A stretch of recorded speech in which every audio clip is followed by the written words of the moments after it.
bersama dengan menu ikan spesial. Dikarenakan Kyomei begitu kurus, seorang bocil bernama Sayo langsung memberikan jatah ikannya pada Kyomei. Kyomei pun tertawa ringan melihat kebaikan gadis kecil tersebut. Kyomei menghargai kebaikan Sayo, namun dia tidak bisa menerima makanan tersebut karena sedang menjalani latihan.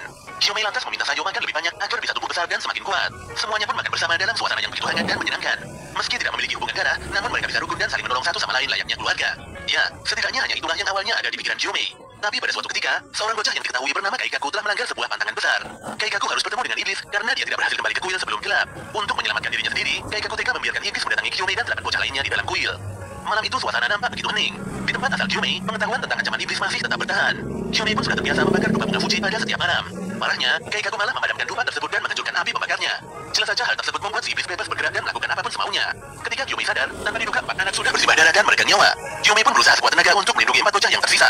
Sayangnya 3 bocah langsung kabur dan tidak mau mendengarkan instruksinya. Jelas saja mereka bertiga tewas dalam kondisi yang sangat mengenaskan. Saat ini hanya Sayo seorang yang mau mendengarkan perintah Kyomei. Tentu saja Kyomei akan berusaha serius melindungi Sayo. Dia pun melawan si iblis dengan mengerahkan seluruh kekuatannya. Walau kepalanya tersayat, namun Kyomei berhasil menghancurkan kedua tangan si iblis. Kyomei terus memukuli kepala iblis tersebut hingga pagi hari. Semua itu dilakukannya hanya demi melindungi Sayo seorang. Sayangnya Sayo malah berkata pada semua orang bahwa Kyomei adalah monster yang telah menghabisi semua orang di tempat ini. Walau kenyataan ini sangat menyakitkan, tapi Kyomei memaklumi kalau kejadian itu sangat berat bagi Sayo. Bagaimanapun juga Sayo adalah bocil berumur 4 tahun yang sebenarnya tidak memahami apa-apa. Tapi tetap saja, Kyomei masih berharap agar Sayo menghargai tindakannya. Lelaki itu ingin Sayo berterima kasih. Setidaknya kata terima kasih itu sangat berarti untuk menyelamatkan Kyomei sendiri. Tanpa sadar Kyomei meneteskan air matanya. Dia terus memikirkan para bocah yang hanya mementingkan dirinya sendiri. Bagaimana tidak, mayat iblis yang dihajarnya tiba-tiba lenyap menjadi abu dan menghilang setelah terpapar sinar matahari. Kyomei pun dijebloskan ke dalam penjara dengan tuduhan membantai para bocah. Jika saja Ubu Yashiki tidak menolongnya, mungkin Kyomei sudah dieksekusi dari dulu. Kejadian ini pun membuat Kyomei selalu waspada dan mudah curiga pada anak-anak. Dia bahkan mencurigai Tanjiro dan teman-temannya. Tapi Tanjiro tidak pernah kabur dan mengalihkan pandangannya. Selain itu, Tanjiro tidak pernah berbohong dan suka berterus terang, serta memiliki pendirian yang sangat teguh. Meski nampak sederhana, tapi tidak semua orang bisa bertahan seperti Tanjiro.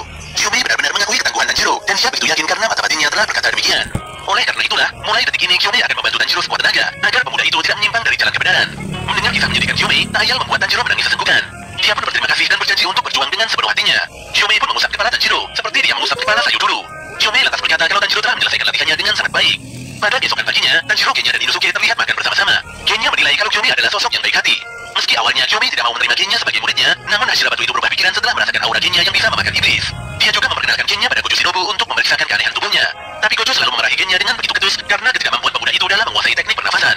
Setelah makan, Tanjiro berniat mengajak Genya ke tempatnya Gyu. Awalnya Genya tidak mau karena dia belum menyelesaikan latihan mendorong batu.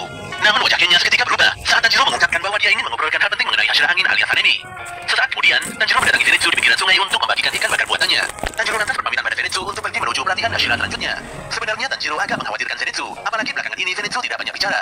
Walau nampak amburadul, tapi Zenitsu terlihat lebih tenang dalam latihannya kali ini. Dia bersyukur Tanjiro telah berhasil menyelesaikan latihannya. Dia juga meminta Tanjiro untuk terus berjuang dan tidak terlalu mencemaskannya.